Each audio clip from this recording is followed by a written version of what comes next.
verso 25. Nós estamos numa série, se Jesus voltasse nessa noite, na imprevisibilidade da hora certa do seu retorno. Por conta disso, nosso coração deveria estar todo o tempo, vivamente despertado para esse momento. Lucas capítulo 21, versículo 25, diz que haverá sinais no sol, na lua e nas estrelas. Sobre a terra, angústia entre as nações em perplexidade por causa do bramido do mar e das ondas. Haverá homens que desmaiarão de terror e pela expectativa das coisas que sobrevirão ao mundo, pois os poderes dos céus serão abalados. Então se verá o Filho do Homem vindo numa nuvem, com poder e grande glória. Ora, ao começarem estas coisas a suceder, exultai e erguei a vossa cabeça, porque a vossa redenção está próxima. Se Jesus voltasse nessa noite, um dos elementos mais importantes da fé deveria ser a santificação dos nossos corações para podermos encarar o Filho do Homem, que virá numa grande nuvem com poder e grande glória. São as únicas informações que nós temos. Nós não temos uma data prevista. A única informação que recebemos do Senhor é que as nações estarão vivendo em perplexidade angustiosa. Não haverá refúgio em lugar nenhum na geografia do globo terrestre. Você poderá buscar um país da Europa, ou, quem sabe, um país do hemisfério norte, ou, quem sabe, esconder-se talvez num país da Ásia, do Oriente Médio, da América do Sul. Não haverá um lugar sem que nós possamos sentir na pele essa angústia que a volta de Jesus imprimirá. Um ambiente angustioso. Diz que haverá homens que desmaiarão de terror e pela expectativa das coisas que sobrevirão ao mundo, pois os poderes dos céus serão abalados. O mundo cosmológico, informações dos famosos telescópios colocados no espaço, nos trará evidentes orientações do abalo do cosmos. O céu acima da nossa cabeça abalará, as nações vivendo em angustiosa perplexidade. Amados, se isso não gera em você um sentimento de antecipação e preparação do seu coração para a volta de Cristo, eu não sei mais o que mexerá com as suas emoções, com a sua alma, com a sua mente.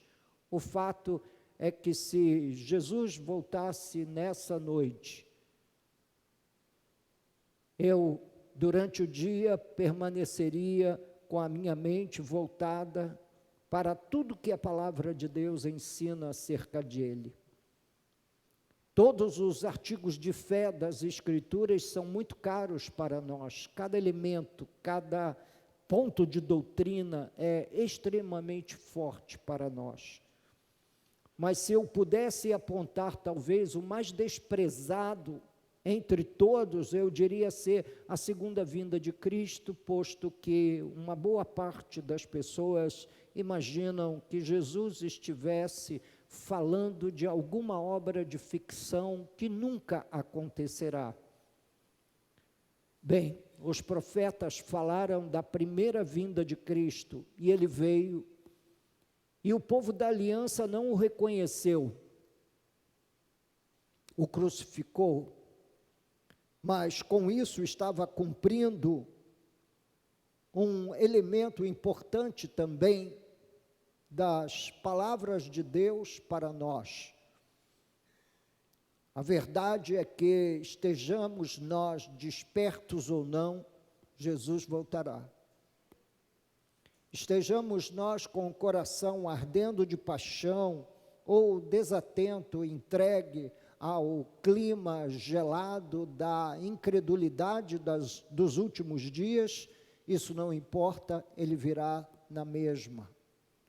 O fato é que se eu soubesse que ele voltaria com um espaço de algumas horas, alguns dias ou alguns anos, eu tentaria viver uma vida mais santificada, porque a Bíblia diz: segui a paz com todos e a santificação, sem a qual ninguém, do pastor ao membro mais recente da igreja, ninguém verá o Senhor. Não há uma orientação de que ele será complacente para com alguns. Não existe nenhuma informação bíblica que aqueles que nutrem bons sentimentos a respeito de Cristo serão de alguma forma poupados. Não é esse o grupo que ele tenciona vir buscar.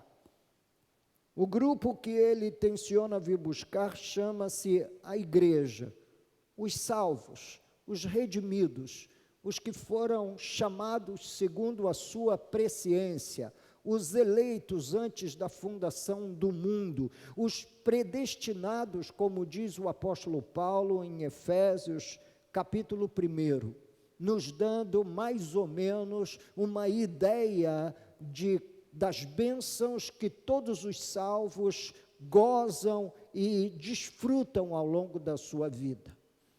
Portanto, se eu soubesse que Jesus viria nessa noite, eu faria as pazes com todos os meus inimigos e consideraria seriamente viver uma vida totalmente separada para Ele, para o seu inteiro agrado, inteiramente consagrada ao Senhor. Bem, conviver com a iminente volta de Jesus deveria nos inspirar a viver uma vida mais santa, porque o Espírito Santo que trouxe elucidação ao nosso coração e convicção de que éramos pecadores, é o mesmo Espírito que nos santifica. Portanto, aquele que foi salvo, aquele que verdadeiramente foi afetado pela mensagem do Evangelho e que o aguarda com antecipado sentimento no coração, são os despertados a viverem uma vida mais santa, mais separada, mais consagrada a Ele. O Espírito Santo não nos deixa desatentos. O Espírito Santo não permite que nós dormamos o sono da morte sem nenhum tipo de trabalho em nossas vidas ou sem nenhuma tentativa de chamar a nossa atenção. O Espírito Santo continua fazendo a sua obra. Bem, nós precisamos entender Efésios capítulo 1, versos de 3 a 14, para nós termos uma ideia do que é um homem abençoado por Deus, do que é uma pessoa verdadeiramente salva, do que é uma pessoa verdadeiramente chamada segundo os sagrados propósitos do Senhor. Abra comigo sua Bíblia na carta do apóstolo Paulo aos Efésios. Você vai andando aí, Romanos, 1 Coríntios, 2 aos Coríntios, Gálatas, Efésios. Capítulo 1.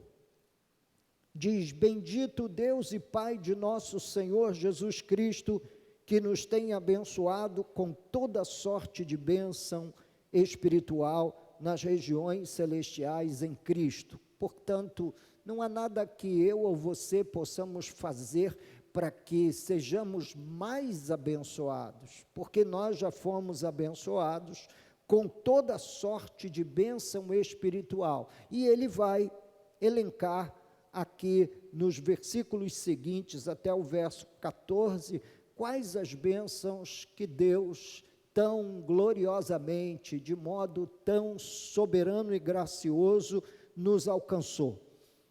Versículo 4, primeira bênção: assim como nos escolheu nele antes da fundação do mundo.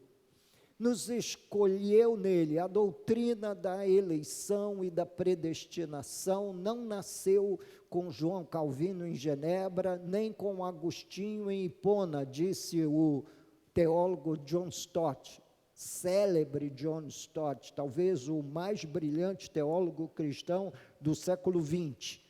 A doutrina da eleição e da predestinação é bíblica. E aqui está o coração dessa doutrina. Nos escolheu nele antes da fundação do mundo. E nos escolheu para quê? Para sermos membros apáticos de uma igreja? Não. Ele nos escolheu para sermos santos e irrepreensíveis perante ele, e em amor nos predestinou para ele. Então, no verso 4 diz que ele nos escolheu, no verso 5 ele diz que ele nos predestinou para si, para a adoção de filhos. Que bênção é essa? Ser um filho de Deus, não somente um membro de igreja, mas um filho de Deus que foi gerado pela fé no único e verdadeiro Senhor. Diz que você foi predestinado para ele, para a adoção de filhos, por meio de Jesus Cristo, segundo o beneplácito de sua vontade. Versículo 6, para o louvor de sua graça. Aquilo que vocês, irmãos, cantaram aqui nesta noite, e nós o fizemos na primeira parte do nosso culto a Deus nessa noite, é aquilo para o qual eu e você fomos criados. E esse trabalho, ou esse ministério, ou viver uma vida para o louvor e para a glória de Deus, não termina aqui. É supratemporal. Nós vamos chegar no céu, e muitas vezes algumas pessoas um pouco mais curiosas com as cenas celestiais nas Escrituras me perguntam: o que nós vamos fazer lá, pastor? É que você será absorvido de tal forma pela majestade e grandeza do único e verdadeiro Deus, que nem toda eternidade será suficiente para você o louvar e glorificar o seu nome. Mas enquanto vivemos aqui nesse mundo que a Bíblia diz que vai passar por intensas angústias e não adianta mudar de endereço, alguns brasileiros, quando souberam do resultado das últimas eleições, arrumaram as malas e tem-se conta de que aproximadamente mais de 14 mil brasileiros deixaram o país para se aventurar numa outra terra estrangeira, imaginando que lá será melhor. Nós encontramos diversos brasileiros fazendo as malas, rumando para outra América, entendendo que lá talvez eles tenham uma vida melhor. Outros vão para Portugal, que tem sido um outro país de destino para a imigração, imaginando também que lá encontrarão uma vida menos angustiosa, menos pesada, mas eu digo que não. Não adianta você mudar de endereço, não adianta você fazer as malas, fugir para uma terra distante, na outra América ou na Europa. Talvez queira você se mudar para a Ásia ou para a Oceania, quem sabe algum país ali da Oceania, uma Austrália da vida, uma Nova Zelândia da vida, imaginando que lá você terá uma vida melhor. Não. Diz que as nações viverão sob o impacto do pavor e da angústia. E quem terá esperança? Essa pessoa aqui, que a Bíblia diz que foi abençoada com toda sorte de bênçãos espirituais. A Bíblia está falando do crente em Jesus Cristo, daquele que abraçou Jesus como seu Senhor e dedicou a Jesus a sua afeição maior. Diz que é para o louvor da glória de sua graça que ele nos concedeu gratuitamente no amado. Essa não é uma coisa que nós nos esforçamos muito para fazer, porque ele colocou isso em nossas vidas e corações e despertou-nos de tal maneira que a nossa vida, o que quer que façamos, quer comamos, quer bebamos, o jeito que vivemos, o jeito que constituímos família, o jeito que encaramos os nossos trabalhos na segunda-feira, todo esse jeito é vivido para o louvor da glória de sua graça. Há uma inspiração natural na vida do crente, ou sobrenatural, gerada por esse que a Bíblia chama de amado, com A maiúsculo.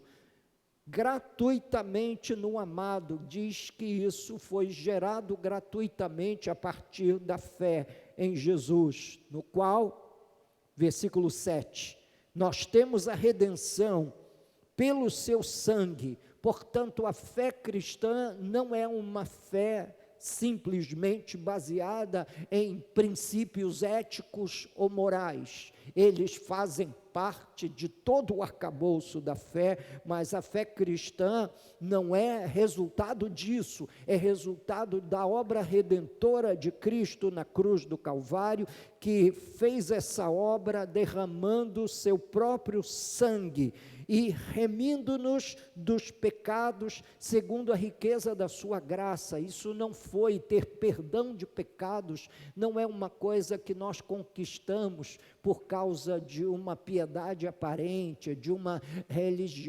religiosidade afinada. Não, meus irmãos. Nós vivemos isso por conta da imensa graça que abundou em Cristo Jesus e que cantamos aqui nessa noite a sua Via Crucis, cantamos a sua glória, cantamos a sua majestade. Paulo continua no versículo 8, elencando e enumerando as bênçãos que nos foi dada gratuitamente em Jesus Cristo. Diz que Deus derramou abundantemente sobre nós em toda sabedoria e prudência, em toda sabedoria e conhecimento. Foi uma graça abundando sobre o nosso coração, desvendando-nos o mistério da sua vontade, segundo o seu beneplácito que propusera em Cristo, de fazer convergir nele, na dispensação da plenitude dos tempos, todas as coisas, tanto as do céu como as da terra. Portanto, à medida que o tempo passa, nos aproximamos desse dia em que tudo convergirá para Cristo, tanto as coisas da terra quanto as coisas do céu. Por isso, quem tem o coração em Cristo Jesus, quem tem uma vida plantada na pessoa de Cristo Jesus, quem tem uma mente, meus irmãos, refrigerada por esse ar sagrado de Cristo, nós certamente vamos gozar alegremente das bênçãos eternas preparadas pelo Senhor antes da fundação do mundo.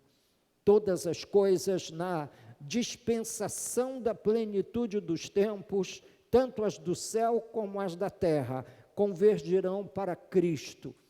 Eu me lembro claramente do encontro entre Jesus e um certo jovem judeu chamado Natanael, onde ele, conversando com Filipe, dizia: mas pode de Nazaré vir alguma coisa boa? E Jesus então o surpreendeu quando ele ouviu dos lábios de Jesus aquela sagrada revelação: eu te vi debaixo da figueira antes mesmo que pudesse ter essa troca de informação, esse diálogo com você. E ele então, porque ouviu Jesus dizer que o tinha visto debaixo da figueira, ele disse: Senhor meu e Deus meu. E Jesus então disse: olha, porque eu disse que que o vi debaixo da figueira, você está tão encorajado, tão entusiasmado? Olha, vinde após mim e você verá os anjos de Deus subirem e descerem sobre o Filho do Homem. Meus queridos irmãos, tudo no mundo da fé converge para Jesus. Isto não significa que todas as religiões estão certas. Na verdade, nós só temos uma fé, que é a fé que salva, que é a fé em Jesus Cristo. Tudo convergirá para Cristo, os céus convergirão para Ele, e a terra, através da sua amada igreja, desse povo predestinado e eleito por Ele, segundo o seu propósito, meus amados irmãos, convergirão para Cristo também. Nele, digo, no qual fomos também feitos herança, predestinados segundo o propósito daquele que faz todas as coisas conforme o conselho da sua vontade. Esses eleitos de Deus, antes da fundação, reconhecidos e conhecidos e achados em Cristo, esses foram chamados a uma vida sagrada, a uma vida santa, a uma vida separada, e vai encontrar-se com Jesus nos ares, naquele glorioso dia em que Ele separará a ovelha do cabrito, como diz as Escrituras, onde Ele separará o seu povo da grande multidão, onde Ele recolherá para si e em seus braços esses predestinados que viverão com Ele para sempre. Versículo 12, a fim de sermos para o louvor de sua glória, nós os que de antemão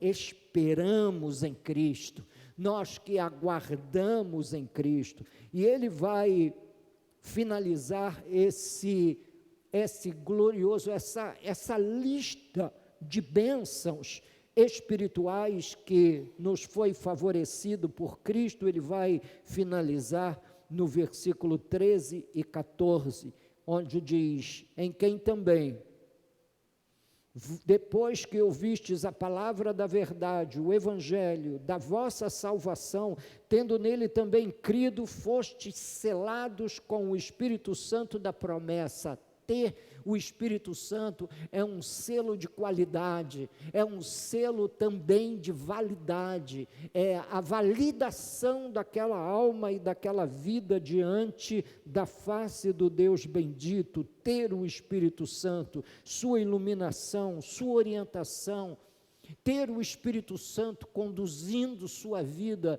sensibilizando o seu coração para encontrar-se e preparar-se para esse encontro final com o Senhor. O versículo 14 diz: o qual é o penhor da nossa herança. Deus prometeu e deixou algo conosco para ser resgatado no dia final. A grande promessa da volta de Jesus tomará o povo de Deus em sua mão, o povo que fora antes selado pelo Espírito Santo. Diz o verso 14 que Ele é o penhor da nossa herança, até ao resgate da sua propriedade, em louvor da sua glória. Um dia essa propriedade será resgatada, um dia essa propriedade vai ser tirada desse mundo angustioso, Um dia a sua propriedade vai ser levada para um local onde Jesus foi preparar. Ele disse: não se turbe o vosso coração, credes em Deus, crede também em mim. Na casa do meu pai há muitas moradas, e se assim não fosse, eu vou-lo teria dito. Portanto, Jesus está preparando o lugar. Nós, com certeza, iremos habitar essa região gloriosa, preparada por Ele, para que a sua amada igreja possa ali ser reunida. A grande ideia que está por trás de todas essas promessas é se nós verdadeiramente aguardamos, é se nós verdadeiramente fomos verdadeiramente tocados no coração para vivermos essa vida separada e irrepreensível perante Ele em amor. Talvez a gente olhe para algumas palavras desse capítulo 1, versos de 3 a 14, e não entendamos muito bem. Adoção de filhos, predestinou para Ele, foi abençoado com toda sorte de bênção nas regiões celestiais. Como é isso, pastor? Diz que meu pastor, meu velho pastor, que foi meu pastor durante muito tempo, dizia que o crente tem uma cara redonda porque ele está sempre feliz por conta da graça de Deus derramada sobre ele e o ter alcançado com toda essa sorte de bênçãos. A minha palavra nesse domingo de Páscoa, para além daquela que vocês ouviram o coral pregar, é que Ele voltará em breve, e que nós, aquele que aguardamos nele, nós que recebemos o Espírito Santo como penhor, como o compartilhar da sua promessa, dizendo: a minha promessa é verdadeira, aguarde, espere, tenha um bom ânimo, vão trilhando por essa estrada espinhosa da vida, mas tendo na mente e no coração que ele virá a qualquer momento. E nessa volta de Jesus nós estarmos suficientemente prontos, e o que nos apronta é a fé nessa morte redentora, a fé de que o sangue de Jesus nos lava de todo o nosso pecado, segundo a sua riqueza da graça. Diz que é uma riqueza divina que foi derramada sobre os santos de Deus, diz que é uma riqueza sagrada derramada sobre o povo do Senhor, sobre a igreja de Cristo. Portanto, igreja, portanto, meus irmãos, tenham bom ânimo, olhem para frente, tomem coragem, não se deixem esmorecer, não se deixem abater, mas olhem para frente, olhem para cima, façam essa carreira realmente, totalmente constituído em fé no Senhor Jesus Cristo, e aguarde essa promessa que brevemente, meus queridos irmãos, virá sobre nós. Amém, amados? Que Deus os abençoe ricamente. Recline sua cabeça para nós orarmos juntos. Meu Deus, meu Pai, meu Rei, Rei não somente meu, mas de todo o teu povo, nós vivemos, ó Deus, a nossa fé a cada dia, aguardando a volta de Jesus, crendo na sua escolha, predestinação, crendo que o Espírito da graça nos santifica, o Espírito da graça desperta o coração da gente para estas bênçãos que nos advirão na eternidade.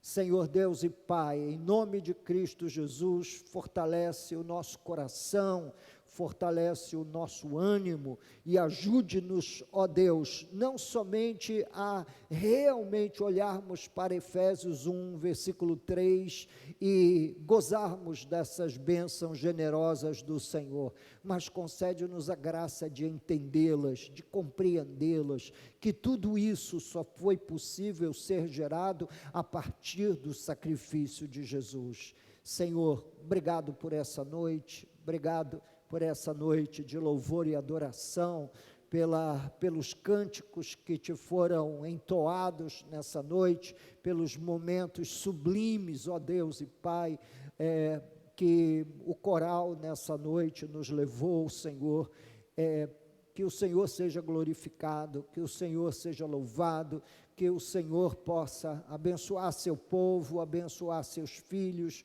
abençoar cada alma presente aqui nesta noite e nos conceder um resto de domingo, ó Deus, abençoado, cada momento de comunhão que nós tivermos depois do culto, cada conversa, cada diálogo, também, Senhor, proclame glória ao seu nome, exalte o seu nome aqui nesse lugar, ó Deus, para que desse lugar o Senhor possa receber todo louvor, toda honra e toda glória. Obrigado por essa noite, obrigado pela leitura da sua santa palavra, obrigado pela sua rápida exposição, nos colocando diante de tantas verdades abençoadoras para a nossa vida e coração, em nome de Jesus. Agora, Senhor, leva-nos em paz, que o Senhor nos abençoe, que o Senhor siga conosco, ó Senhor, no caminho de volta para casa, e tenhamos uma noite, ó Deus, pacífica, que a gente faça esse caminho de volta protegidos pelo Senhor, guardados de todo mal, em o nome de nosso Senhor e Salvador